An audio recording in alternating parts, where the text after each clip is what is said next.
하나님의 말씀 로마서 2장 10절 합독하십니다. 선을 행하는 각 사람에게는 영광과 존귀와 평강이 있으리니 먼저는 유대인에게요 그리고 헬라인에게라. 지금 계속 평강에 대해 상고하고 있죠. 자, 오늘은 따라 하실까요? 영의 이치를 아는 자의 평강.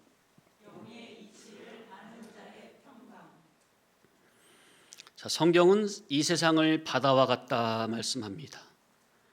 큰 바다에 풍랑이 쉬지 않는 것이 자연의 이치듯 죄와 저주 아래 놓인 이 세상에서 아무 문제도 없고 아무 시험도 없는 외적인 평강을 바라는 것은 그 자체가 이치적이지 않고 성경적이지 않습니다. 더구나 이 세상은 첫사람이 선악과를 먹은 이후 타락한 세상이며 사탄이 공중 권세를 잡고 죄인들의 어두운 정신계를 통해 끊임없이 역사하는 것입니다. 이런 세상에서 풍랑이 없기를 바라는 것은 현실을 모르는 거죠. 그러므로 성도는 풍랑이 없기를 구하는 사람이 아니라 풍랑을 이길 수 있는 사람이 되어야 합니다. 손목이 끄든가 멈추세요. 방향을. 자꾸 소리가 나니까.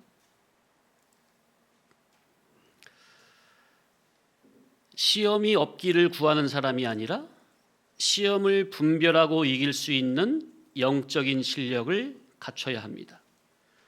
자, 그렇다면 영적인 실력이 뭡니까?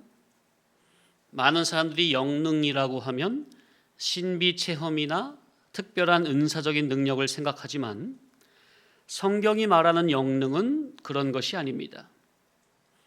영적인 실력은 그리스도의 진리와 영감에 붙들린 상태에서 나오는 분별력이며 죄와 미혹을 간파하는 능력이며 어떤 사건, 환경, 존재라도 구원으로 승화시키는 능력입니다. 사람이 진리를 붙들면 그 사람 자체가 안정적인 사람이 됩니다. 진리를 깨달으면 사건과 환경 속에 담긴 하나님의 뜻을 보게 되죠. 주님의 복음 진리에 붙들리면 사사로운 욕망에 끌려가지 않고 양심이 진리에 의해 교정되며 지정의 전 인격 존재 자체가 진리로 인해 새롭게 재구성됩니다.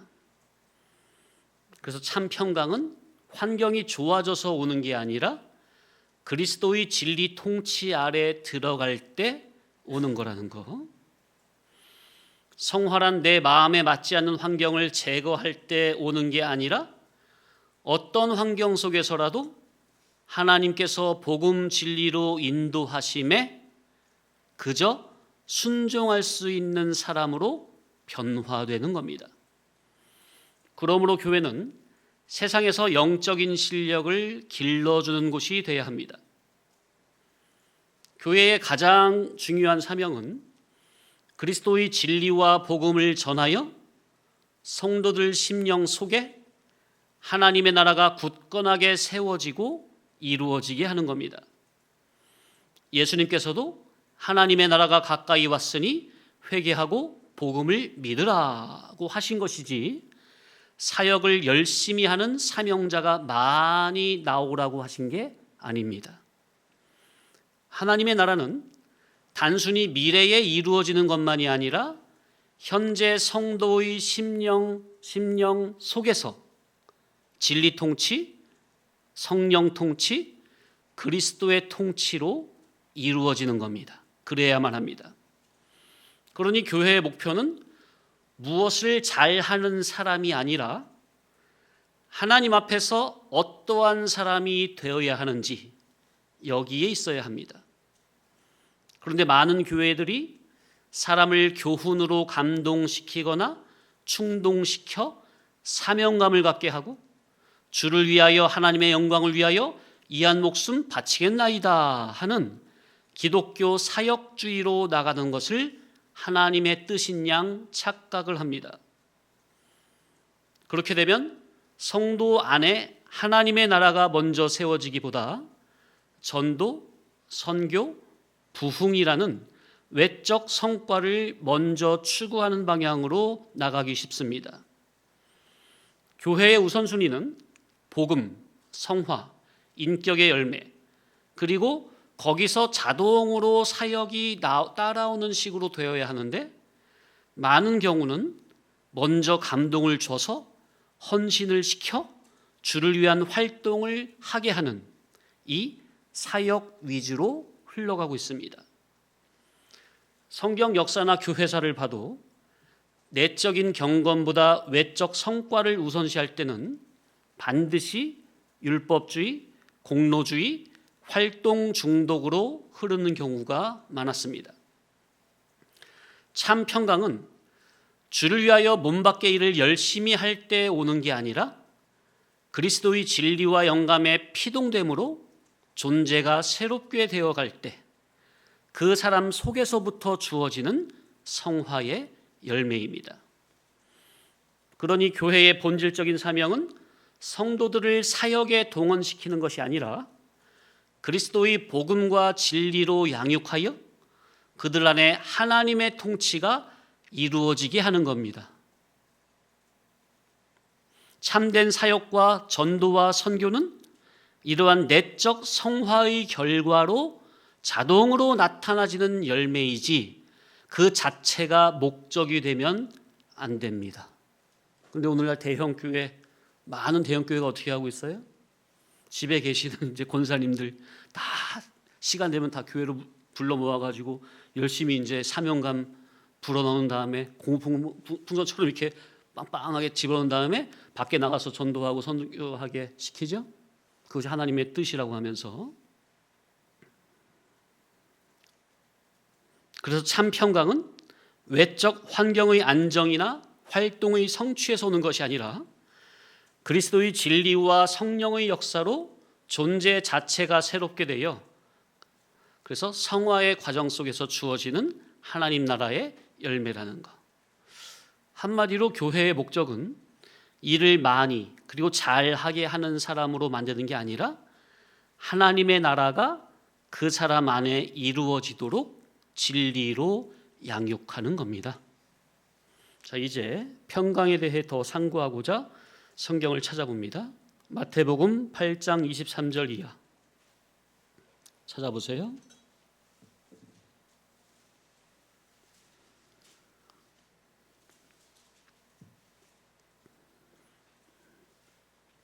자, 23절부터 27절까지 시작. 배에 오르심에 제자들이 따랐더니 바다에 큰 놀이 일어나 물결이 배에 덮이게 되었으되 예수께서는 주무시는지라. 그 제자들이 나와 깨우며 가로되 주여 구원하소서, 우리가 죽겠나이다. 예수께서 이르시되 어찌하여 무서워하느냐, 믿음이 적은 자들아 하시고 곧 일어나사 바람과 바다를 꾸짖으시니 아주 잔잔하게 되거늘 그 사람들이 놀랍게 여겨 이르되 이가 어떠한 사람이기에 바람과 바다도 순종하는가 하더라.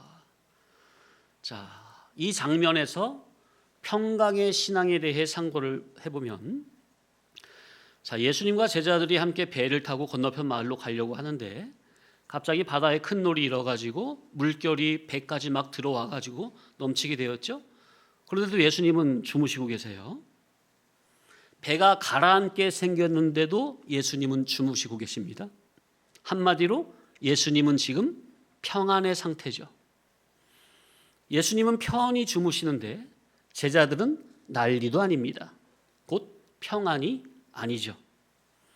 같은 사건, 같은 상황에서 예수님은 평안, 제자들은 불안. 그러니 제자들이 깨우며 이르되 주여 구원하소서, 우리가 죽겠나이다. 마가복음의 장면에서는 우리가 죽게 된 것을 돌아보지 아니하시나이까. 그러니 예수님이 일어나셔서 바람과 바다를 향해 꾸짖으시며 잠잠하라 고요하라 하니 바람이 그치고 아주 잔잔하게 되었습니다. 그리고 제자들에게 어찌하여 이렇게 무서워하느냐, 믿음이 작은 자들아. 그러니 제자들이 저가 뉘시기에 바람과 바다도 순종하는고 하는 거죠. 자, 이 장면에서 사실 이 풍랑 파도를 일으키신 분이 누구십니까? 주님은 주무시는 것 같은데 사실은 그 풍랑조차도 주님께서 허락하시고 사용하신 구원의 도구가 분명합니까? 네. 주님은 성도의 구원 완성에 합력하여 선을 이루게 하실 목적으로 풍랑도, 파도도, 고난도, 질병도, 전쟁도, 악한 자도 악한 날에 적당히 지어 활용하신다 하셨습니까? 이 세상 천지 만물의 운행과 역사가 진행됨은 창조주요 구속주이신 그리스도께서 성도의 구원 완성을 위해 주권 섭리로 일으키시는 겁니다. 아멘입니까? 예, 이 믿음이 있어야, 이 기본 믿음이 있어야 돼요.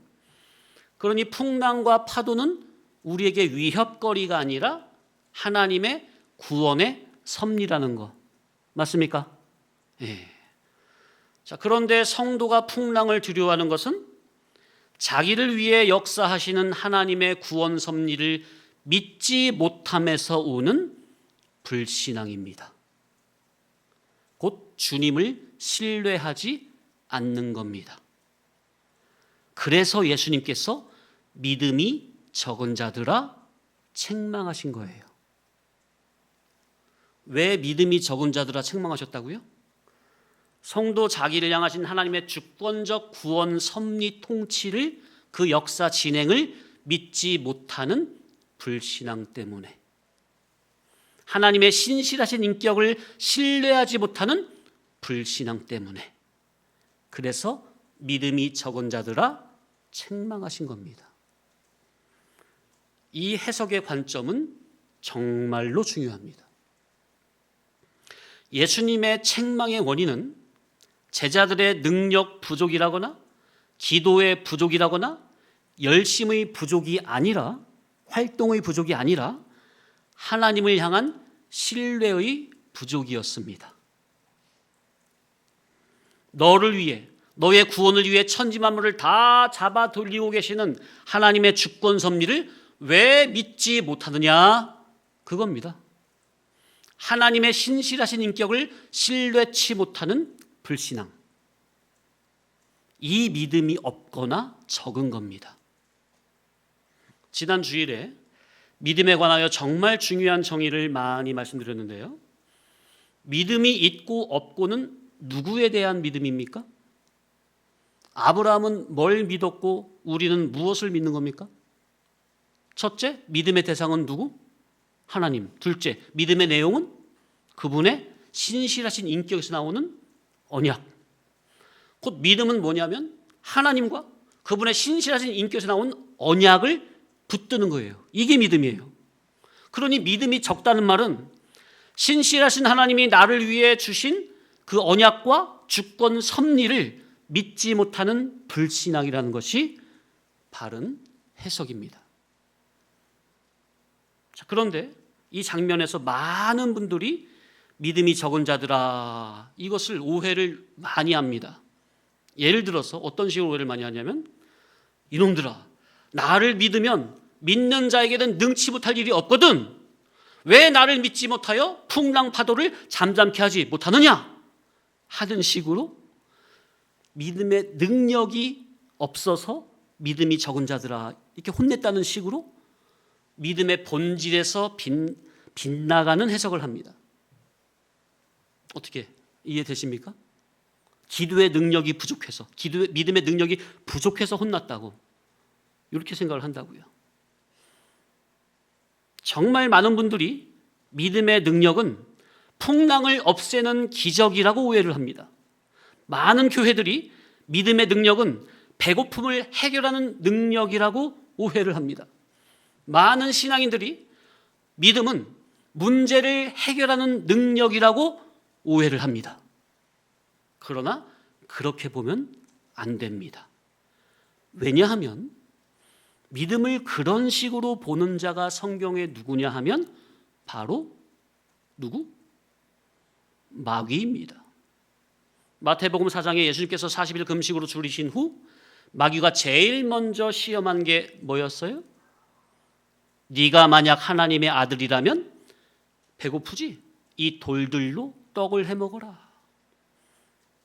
하나님의 능력으로 너의 어려운 문제, 의식주 문제를 해결하면 하나님의 아들이요 참 믿음이라고 인정을 하겠다는 말이 바로 마귀의 논리였습니다. 사탄은 하나님의 뜻보다 자기 자신의 필요와 현실 문제 해결을 우선하게 만듭니다. 그런데 오늘날 이런 식으로 자기 문제 해결하는 식으로 하나님을 믿고 그런 믿음을 좋다는 식으로 이해하는 자들이 얼마나 많습니까? 간증자들의 간증이 사실 알고 보면 90% 이상 그런 간증 아닙니까? 풍랑은 하나님의 주권 섭리요, 그 하나님을 신뢰하면서 평강이 임해지게 되고 그럴 때 성화 구원이 이루어집니다. 여기서 예수님께서 제자들에게 믿음이 적은 자들아 하신 이 말의 뜻은, 첫째, 세상의 주권자이신 하나님의 주권 섭리를 믿지 못하는 제자들의 믿음을 책망하신 겁니다. 둘째, 더 근본적인 원인은 제자들이 아직 예수께서 누구신지 충분히 알지 못하는, 곧 그리스도에 대한 인식이 부족했기 때문입니다. 그래서 끝에 뭐라고 나와요? 저가 누이기에 바람과 바다가 순종하는고. 그러니까 예수님이 그리스도가 아직 누구신지 정확하게 모르고 있다는 거예요. 그리스도에 대한 진리의 인식 부족. 그러니 제자들의 두려움은 단순히 인간적인 용기가 부족해서라거나 아니면 담대함의 부족 정도가 아니라 자기들과 함께 배 안에 계신 이 분이 누구신지를 아직 충분히 알지 못했기 때문이요. 그리스도가 누군지 충분히 바르게 알지 못하니 주님을 신뢰하는 신앙심도 역시 얕을 수밖에 없는 겁니다. 그래서 성경은 진리에 대한 무지를 그럴 수도 있지 그렇게 보는 게 아니라 뭐라고 봐요? 죄라고 보는 거예요. 무지는 죄예요, 성경에서. 예수님을 모르는 게 죄고 하나님을 모르는 게 죄고 진리를 모르는 게 죄라고 합니다. 그리스도를 아는 지식이 깊어질수록 평강도 깊어집니다. 평강은 환경의 크기에 있는 것이 아니라 그리스도를 아는 지식의 깊이에 비례합니다. 여기서 단순히 그리스도를 아는 지식이라고 할 때는 머리로만 아는 지식만을 말하는 게 아니죠. 인격적, 체득적으로 아는 것까지를 포함합니다. 자, 그러니 이 장면은 우리에게 크게 두 가지를 계시로 보여줍니다. 첫째, 예수님과 배에 함께 있음에도, 예수님과 한 배에 타고 있음에도 예수님이 누구신지를 바르게 모르면 평강할 수 있는 자리에서 불안이 됩니다.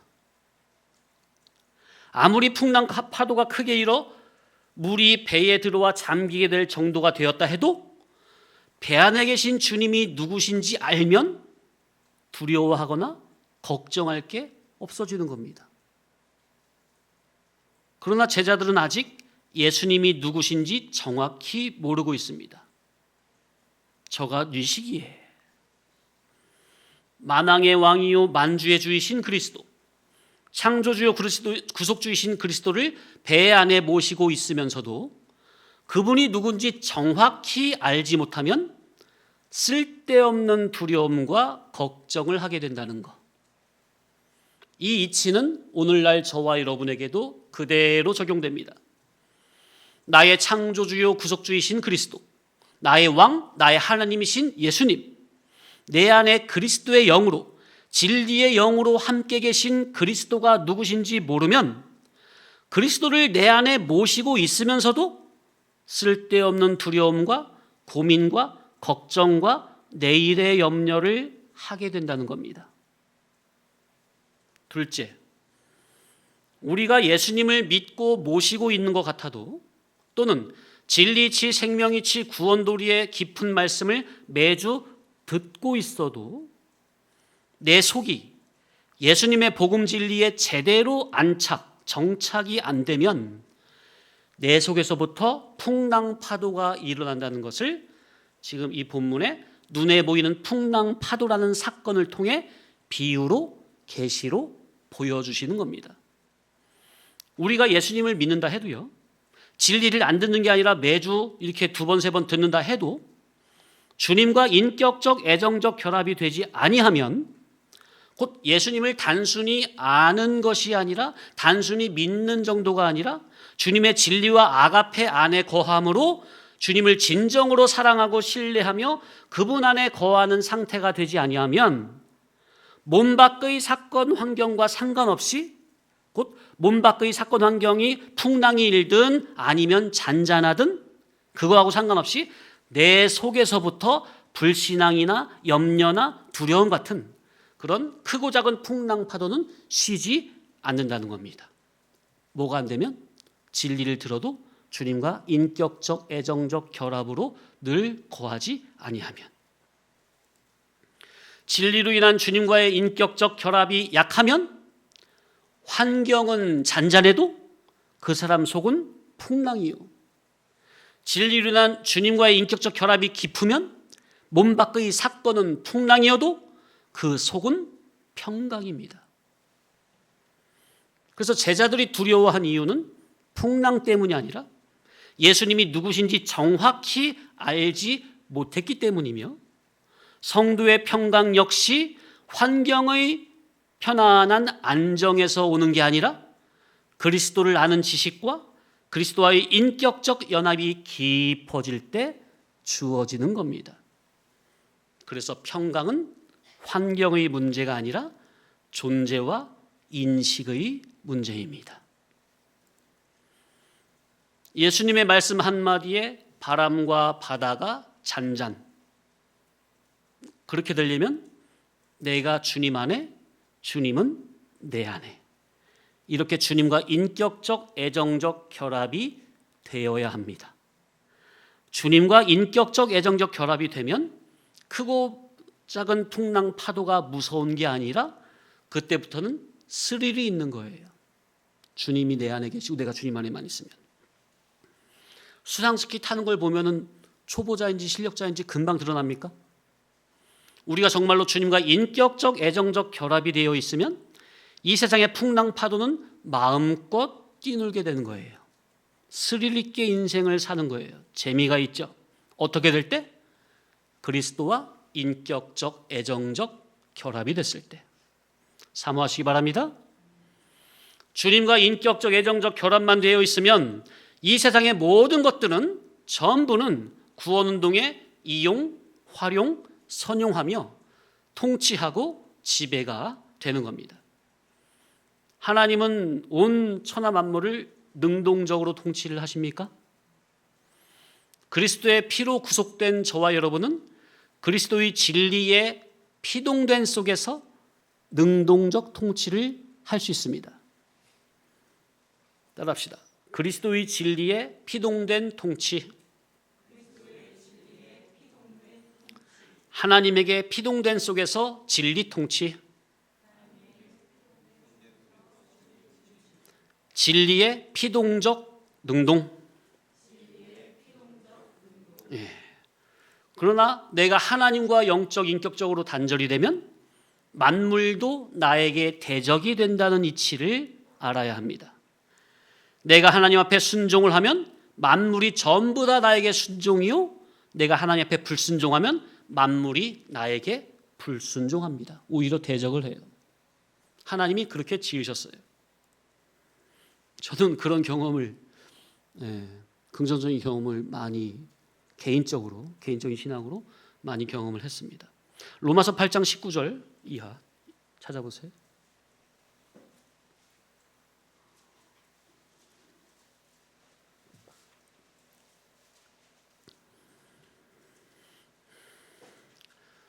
로마서 8장 19절 이하 시작.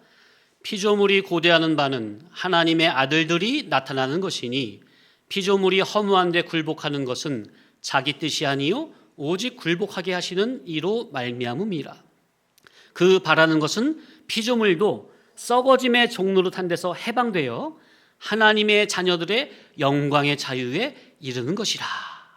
피조물이 다 이제까지 함께 탄식하며 함께 고통을 겪고 있는 것을 우리가 아느니라. 그러니까 피조물은 누가 나타나서 자기를 사용해 주기를 고대한다는 거예요?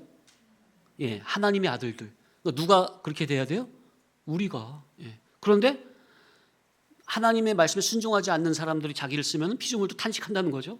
제발 우리를 하나님의 아들들이 나타나서 정말 구원도에 선용해 줬으면 좋겠는데 악인들이 자기를 사용하니까 만물들도 탄식을 한다고 지금 표현을 한 거예요. 자, 28절 시작.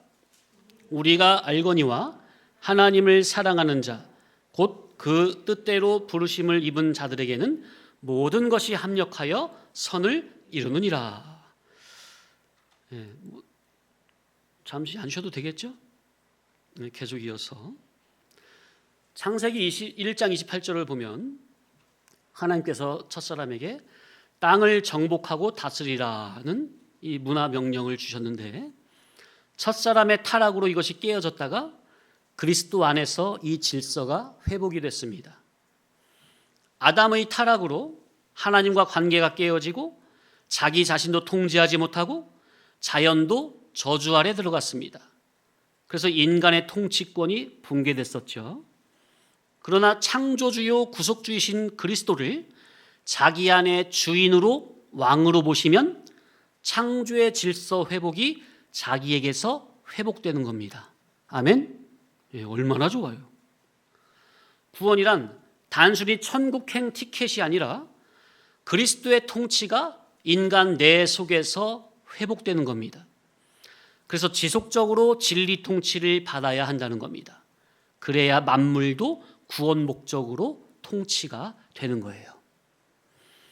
내가 하나님 앞에 불신앙하고 불순종하면 만물도 나에게 다 그렇게 대적을 하게 됩니다. 그러니 하나님 앞에 불순종한 자가 자기 딴에는 아무리 열심히 뭘 하려고 해도 뭐 하나 제대로 되는 게 없는 겁니다. 성도를 말하는 거예요, 지금.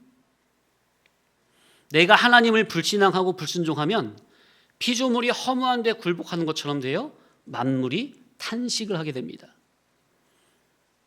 그러니 주님의 귀한 진리의 가치를 제대로 알지 못하고 지난 한 30여 년 동안 우리 교회당뿐만 아니라 앞선 교회당에서도 진리의 가치를 제대로 알지 못하고 떠나신 분들을 보면 자기가 처한 곳에서 진리를 떠나 자기가 처한 곳에서 나름 열심히 신앙을 하려고 해도요, 뭐 하나가 제대로 되는 게 없는 게 당연한 거예요.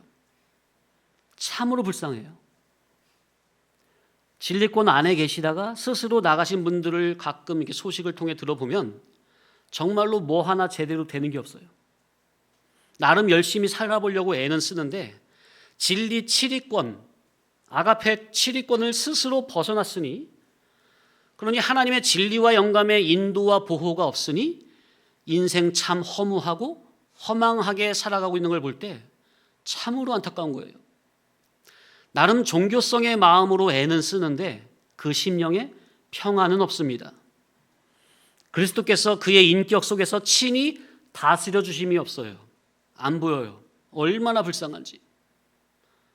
순간 욱하는 그 육신의 생각을 죽이고 진리의 자리, 말씀의 자리에서 지금까지 양육을 받았더라면 영적 면에서 영육간에 지금보다는 훨씬 더 나은 삶을 살고 계실 텐데, 이치가 진리를 버리고 세상으로 나가서 무슨 구원운동이 되겠어요? 진리의 복음을 버리는 게 곧 예수님을 버리는 건데, 진리의 순종보다 자기 고집과 주관성이 더 좋아서 그렇게 세상으로 뛰쳐나가서 무슨 생명운동이 되겠습니까? 인간의 불순종이 자연 질서에도 영향을 미치는 것이 성경적 세계관입니다. 그러니 진리 안에 안착이 되어 가만히 말씀의 인도에 순종을 했더라면 그 심령이 평안한 가운데 더 커지고 더 자랄 수 있었을 것을 자기 스스로 찌그러뜨리고 망가뜨리는 식이 되는 겁니다. 그래서 로마서 1장에 핑계치 못할지니라 이런 말씀도 있는 거예요. 20절 창세로부터 그의 보이지 아니하는 것들 곧 그의 영원하신 능력과 신성이 그가 만드신 만물에 분명히 보여 알려졌나니 그러므로 그들이 핑계하지 못할지니라. 왜 핑계치 못하죠? 자기가 그렇게 했으니까. 자기 발로 그렇게 했으니까. 남이 그랬으면 핑계라도 되겠는데 자기가 스스로 했으니까. 자, 바다 위에 돛담배는 바람이 적당히 불어야 미끄러지듯 더 잘 나가는 겁니까?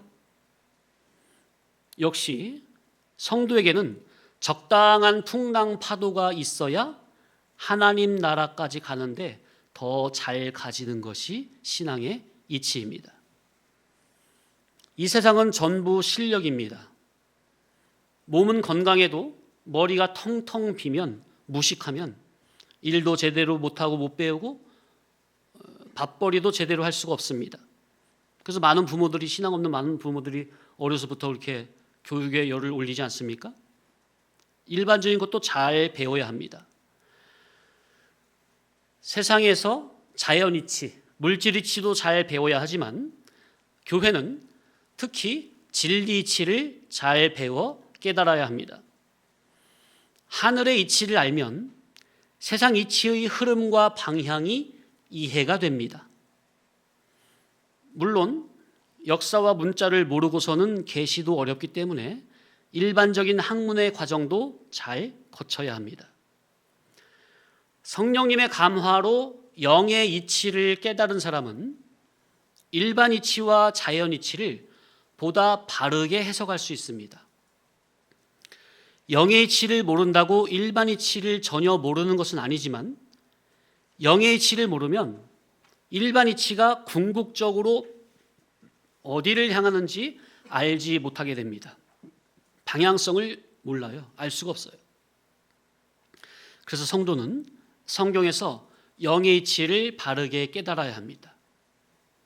사람이 영의 이치를 깨닫지 못하면 일반 이치, 자연 이치는 봐도 그것의 궁극적인 방향을 모르고 그러면 지각이 어두워서 영적인 사리분별을 못하니 그 심령에는 늘 불안, 초조, 근심, 걱정의 풍랑이 늘 쉬지 않고 그러니 평강은 있을 수가 없습니다. 실제로 불신자들도 경제, 의학, 물리학 등등 이런 학문을 연구할 수 있고 그런 일반 이치는 잘 알 수 있습니다. 그러나 그런 것들이 왜 존재하는지, 그런 이치가 결국 무엇을 향하게 하고 있는지, 이것이 하나님 나라와 어떤 관계가 있는지는 그런 궁극적인 의미는 알 수가 없죠. 그러니 객관적인 그 물질 이치, 그 사실은 알지만 그 원인과 의미와 궁극적인 목적은 전혀 감춰져 있습니다. 자, 일반적으로도 수도가 터졌어요. 수도가 터졌는데 어디서 무엇이 잘못되는지 그 원인을 모르면 사람이 막연하기 때문에 불안합니까? 잠도 안 오죠? 제가 15년 전에 처음 목회 나와서 제가 뭐 건물을 압니까? 제가 뭐 수리를 압니까? 건물이 오래되다 보니까 때가 되면 하나하나 고장나고 그럼 고쳐 쓰는 건 당연한 거죠. 근데 처음에는 제가 아무것도 모르니까 뭐 하나가 고장이 나면 이 걱정부터 앞서더라고요.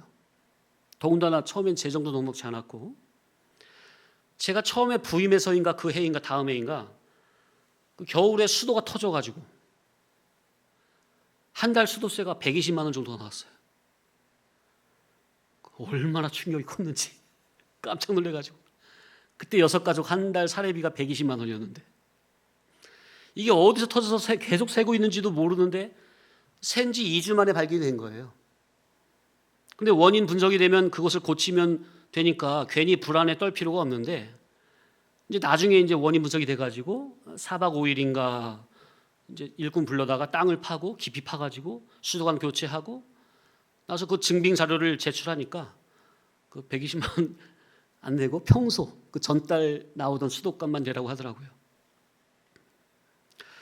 그런데 그런 것도 하나하나 이제 겪어가면서 일반 물질 이치도 알아지고 하면서 언젠가부터인가는 이제 처음 때와 같이 문제가 생겼을 때 벌컥 걱정부터 앞서지는 않더라고요. 원인을 파악하고 고치면 되니까. 원인을 모를 때 곧 무지할 때나 괜한 두려움이나 걱정, 근심을 하는 것이지 알면 고치면 되니까. 신앙의 이치도 똑같습니다. 어떤 사건을 부딪혔을 때 원인을 모르면 두려움인데 알면 고치면 됩니다. 그런데 대부분 자기가 신앙적인 그 문제가 그 원인을 잘 모르기 때문에 괜한 걱정과 불안과 두려움에 사로잡히게 되죠. 그래서 이제 상담 요청이 들어와서 신앙 상담을 해보면 의외로 별것 아닌 것에서 이제 원인이 금방 드러나는 거죠. 제가 들을 땐 그렇게 말씀을 해주면 이제 별것 아니라는 것이 이제 성도님들도 이제 인지가 되는 거죠. 그렇게 되면 쓸데없는 두려움은 사라지고 하나님께 맡길 것은 맡기고 성도로서 내가 순종할 것은 순종만 하면 됩니다. 그런데 문제는 영적으로 일이 터졌는데 원인을 알려고 하지도 않거나 원인을 알게 되어도 고치려 하지 않는 데 있습니다. 하나님께서는 사건을 통해 나의 문제를 드러내 보여주실 때는 정죄하기 위함이 아니라 고치게 하시기 위해서 보여주시는 거예요. 그러므로 성도는 드러난 문제를 애써 숨기거나 외면하거나 변명하려 하지 말고 말씀 앞에서 정직하게 인정하고 순종해야 합니다. 그럴 때 쓸데없는 두려움은 줄어들고 평강이 자라게 되죠. 사람은 사건 자체 때문에 불안한 것이 아니라 사건의 의미와 원인을 모르기 때문에 불안한 거예요. 그러므로 성령님의 감화로 영의 이치를 깨달으면 사건 속에 담긴 하나님의 뜻과 원인을 분별하게 되고 원인을 알면 회개하여 고칠 것은 고치고 맡길 것은 맡기게 되므로 헛된 두려움과 근심에서 벗어나 참 평강 가운데 거하게 되는 겁니다. 그러니 심령의 평강은 고난, 환난, 핍박, 질병 같은 사건이 없는 게 아니라 사건에 대한 복음적 해석이 바르게 될 때 고난에서도 평강할 수 있고 질병에서도 평강할 수 있으며 핍박에서도 평강할 수 있게 됩니다. 그런데 가장 큰 문제는 뭡니까? 사람은 누구나 실수할 수 있고 넘어질 수 있는 건데 문제는 자꾸만 감추는 사람입니다. 덮으려고 하는 사람입니다. 오픈하지 않는 사람입니다. 엊그제 유튜브를 보니까 직장에서 상사가 제일 문제 삼는 게 어떤 부류의 사람인가 나오더라고요. 어떻게 또 설교를 준비하려니까 그런 것도 보게 하시더라고요. 사람은 누구나 다 실수를 하는데 문제는 그걸 자꾸 덮는 사람, 자기 혼자 어떻게 해보려고 낑낑대는데 결국 아무런 해결도 못하고 오히려 문제만 점점 눈덩이처럼 크게 불리는 사람, 그러다가 나중에 뻥 터뜨리는 사람, 그럴 때는 이제 누가 와도 수습이 안 되는 거야. 신앙면에서도 똑같죠. 누구나 실수를 할 수 있는 건데 문제는 그걸 자꾸만 덮으려고 합니다. 아무렇지도 않은 척을 합니다. 왜? 나를 믿음 없다고 볼까 봐. 목사님이 뭐라고 할까 봐. 그러면 사람들이 나를 어떻게 볼까? 수군수군대면 자기 체면이 깎이고 부끄러울까 봐. 그런데 이보다 더 큰 근본적인 원인은 뭡니까? 옛사람 자아가 살아있는 것이요, 자존심이 죽지 않고 시퍼렇게 살아있는 것이요, 하나님의 말씀 순종보다 자기 체면을 더 중요하게 여기는 것입니다. 아담도 죄를 짓고 숨었고 가인도 죄를 짓고 변명했으며 사울도 죄를 짓고 책임을 전가해버렸습니다. 바리새인은 아예 외식으로 흘러갔고요. 전부 같은 패턴입니다. 죄인은 죄 문제를 직시하여 해결하려고 하기보다 가장 먼저 자기를 지키려고 하는 타락적 본능이 있습니다. 그래서 제가 계속 강조하는 게, 이건 처음부터 말씀드린 거죠. 성화구원이 건강하게 성장이 되려면 하나님과 사람 앞에 정직해야 한다 말씀드렸습니다. 자기 양심 앞에서 정직해야 합니다. 그런데 그런 게 다 정직하지 못한 데서 나오는 자타를 속이는 기만 행위입니다. 그런 질에서는 성화는 절대로 불가능입니다. 정직해야 하지만 사실 그보다 먼저는 자아가 죽는 것이 더 우선입니다. 정직하지 못한 것도 사실 자아가 살아있기 때문이죠. 말씀을 전하다 보면 성도님들의 얼굴이 말씀으로 인한 은혜의 증거가 잘 느껴지는 분도 계시고 그렇지 않은 분도 계십니다. 하나님 앞에 정직하게 회개하는 사람은 대체로 표정과 태도에서 부드러움과 자유함이 나타나는 경우가 많습니다. 정직하고 솔직하니 성장적인 면에서 희망적입니다. 왜냐하면 회개가 깊어질수록 자기를 보존하고자 하는 방어 심리는 줄어들고 자기 합리화가 줄어들고 긴장이 풀립니다. 회개가 제대로 될수록 긴장을 안 해요. 반면 회개가 안 된 심령은 항상 긴장 상태에 있습니다. 그러니 진리의 사람을 만나고 대화하는 것을 상당히 부담스러워합니다.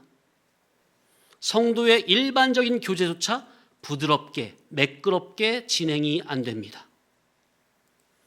회개가 깊어질수록 타인에 대한 공격성은 줄어들고 부드러워지는 경우가 많습니다. 이건 영적 심리적으로 정확한 겁니다. 그런데 복음 앞에 민감하게 반응하지 못하는 심령은 보통 표정과 태도와 삶의 반응 속에서 그것이 드러나게 됩니다. 그러니 복음에 민감하게 반응하지 못하는 심령은 정상적인 신앙의 대화가 안 됩니다. 툭툭 끊기고 막히고 단절되고 차단되고 옳은 이치 앞에 겸손한 은혜적 반응이 없다는 것은 그 마음이 이미 굳어 있다는 것이요, 그 자체가 하나님의 말씀을 받는 성도의 기본 자세에서 엇나가 있다는 증거요, 진리의 복음 앞에서 솔직하지 못한 질이기에 신앙의 성장성에 있어서도 답답함을 보이게 됩니다. 성경은 반복해서 우리의 듣는 귀가 둔해진 이유는 완악한 마음 때문이요, 그래서 목이 곧은 패역한 백성이라며 강팍함을 책망합니다. 성경은 언제나 외적인 행동보다 말씀을 받아들이는 심령의 태도를 중시합니다. 예를 들면 바로의 강팍함, 이스라엘 백성들의 목이 곧음, 바리새인들의 외식, 또 마음의 완악함, 이 모두 심령의 상태를 다루고 있습니다. 그래서 제가 성도님들이 복음에 대한 반응을 중요하게 보는 것이 그냥이 아니라 다 성경적인 겁니다. 사람이 은혜를 받으면요, 그의 감정이 정말 어린아이처럼 순수해지고 솔직해지고 겸손해집니다. 해맑아져요, 표정이. 무슨 말을 해도 그냥 겸손성이 묻어나죠. 그런데 죄를 오픈하여 회개치 않고 자기 속에 자꾸만 감추려 드는 사람일수록 얼굴에 감정이 느껴지지 않고 딱딱하게 굳어지고 메말라지고 뒤틀려지는 겁니다. 그것이 오래될수록 그것이 그 사람의 얼굴에 굳어집니다. 여기서 핵심은 굳어진 얼굴이 아닙니다. 숨겨진 죄가 자기의 인격을 굳어지게 만든다는 겁니다. 그래서 죄를 계속 숨기고 회개치 않으면 그의 양심이 무뎌지고 심령은 굳어지며 그 영향은 결국 그 사람의 표정과 태도와 인격 전반에도 드러나게 되니 숨길 수가 없고 감출 수가 없습니다. 사람이 오랜 세월 동안 무엇을 사랑하고 무엇을 생각하며 어떤 양심으로 살아왔는지는 결국 그 얼굴에 인격에 새겨지고 그 인격은 표정과 태도에 드러나기 마련입니다. 그래서 세상에서도 나이를 먹으면 자기 얼굴에 책임을 져야 한다는 말이 괜한 말이 아닙니다. 자기 양심을 거스르고 거짓말하고 정직하지 못하고 솔직하지 못한 사람들을 보세요. 세상에서도 대표적인 사람들을 보면 흔히 볼 수 있잖아요. 그들의 얼굴을 봐보세요. 매사에 거짓이요 심사가 뒤틀려 있으니 뒤틀린 마음과 양심이 얼굴에 그대로 드러나고 숨길 수가 없잖아요. 신앙 안에서도 이치는 똑같습니다. 우리 성도님들, 제발 하나님과 사람 앞에서 겸손하고 솔직하고 정직하시기 바랍니다. 그래야 은혜가 위로부터 막힘없이 잘 내려오고, 그래야 어린아이처럼 순수하고 겸손하여 해맑고 성화가 잘 이루어지는 겁니다. 성화는 자신의 죄를 자꾸만 감추려 드는 사람에게서가 아니라 하나님 앞에 정직하게 자신을 오픈하고 드러내고 회개하는 사람 안에서 이루어집니다. 그러나 자기 속에 들어있는 죄를 해결하지 못한 분은 항상 얼굴이 어둡습니다. 얼굴이 굳어 있습니다. 그런데 그 마음을 감추려니 얼마나 힘들어요. 그러니 예배당에 앉아 있는 것이 고역입니다. 회개하지 않는 죄는 그의 심령을 먼저 굳게 만들고, 굳어진 심령은 평강도 성화도 다 가로막게 됩니다. 자, 그러니 성경에서 성령님의 감화 감동으로 우리는 영의 이치를 깨달아야 합니다. 영의 이치를 알아야 자연 이치, 일반 이치에도 머리가 트여서 신앙면으로 자연스럽게 연결이 됩니다. 성령의 감화로 영의 이치를 깨닫게 되면 일반 이치와 자연 이치도 하나님의 섭리와 목적 안에서 바라보게 되고, 결국 삶의 모든 영역이 신앙과 연결되어 이해되기 시작하게 되는 겁니다. 자, 그래서 평강은 환경이 아니라 진리의 깨달음과 성령님의 감화에서 오는 존재의 상태라는 전체 설교 주제와 딱 맞아 떨어지는 거죠. 네, 준비된 말씀은 더 있는데 시간이 많이 가기 때문에 자, 오늘은 여기까지 하겠습니다. 기도합니다. 사랑과 은혜가 풍성하신 아버지 하나님, 오늘도 말씀을 통하여 참 평강이 무엇인지 깨닫게 하심에 감사합니다. 우리가 세상에 풍랑이 없어지기를 구하는 자가 아니라 풍랑 가운데서도 주님을 신뢰하며 참 평강할 수 있는 믿음의 사람으로 삼아 주옵소서. 우리 삶에 일어나는 모든 사건과 환경이 우연이 아니라 성도의 구원을 이루시는 하나님의 주권적인 선하신 섭림을 믿게 하시고, 눈에 보이는 현실보다 하나님의 신실하신 언약을 더욱 신뢰하게 하여 주옵소서. 제자들이 풍랑보다 더 크신 주님을 알지 못하여 두려워했던 것처럼 우리도 그리스도를 아는 지식이 부족하여 염려하고 근심하지 않게 하시고, 창조주요 구속주이신 주님을 더욱 깊이 알고 사랑하며 신뢰하게 하여 주옵소서. 성령 하나님, 우리에게 영의 이치를 깨닫는 은혜를 주셔서 사건의 의미와 원인을 바르게 분별하게 하시고, 그래서 고칠 것은 회개하여 고치고 맡길 것은 하나님께 온전히 맡길 수 있는 참된 지혜를 허락하여 주옵소서. 또한 우리 속에 감추고 숨기려는 그 옛사람의 자아를 십자가의 날마다 못 박게 하시고, 하나님과 사람 앞에 겸손하고 정직한 심령이 되게 하여, 그래서 늘 어린아이와 같은 순전한 마음으로 복음에 민감하게 반응하게 하여 주옵소서. 우리 심령 속에 하나님의 나라가 굳건히 세워지게 하시고, 그리스도의 진리와 성령의 통치 안에서 영광과 존귀와 평강의 열매를 날마다 풍성히 맺을 수 있도록 인도하여 주옵소서. 감사하며 우리의 구속주 예수님의 이름으로 기도 올려옵나이다. 아멘.